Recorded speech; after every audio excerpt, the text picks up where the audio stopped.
اعوذ باللہ من الشیطان الرجیم بسم اللہ الرحمن الرحیم اللہم صلی علی محمد وآل محمد۔ مومنین مسلمین اللہ کا شکر ادا کریں کہ اللہ رب العزت نے ماہ رمضان ہمیں نصیب فرمایا۔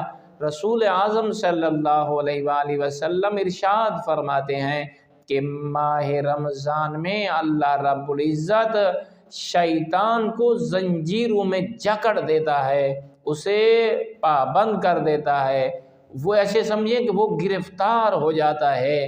مولا فرماتے ہیں آپ دعا کریں، اللہ سے لو لگائیں اور اللہ سے اپنے ربط کو اور زیادہ مضبوط کریں کہ اللہ رب العزت آپ صاحب ایمان پر شیطان کو مسلط نہ کرے۔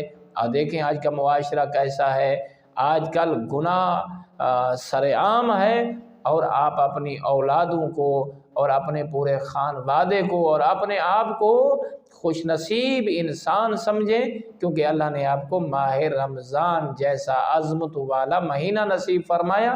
شیطان زنجیروں سے جکڑا ہوا ہے، اللہ سے اتنا اپنا رشتہ مضبوط کر لیں کہ اس ماہ مقدس کے بعد اب اللہ کی پناہ میں اتنے چلے جائیں کہ شیطان آپ کا کچھ بھی بگاڑ نہ سکے۔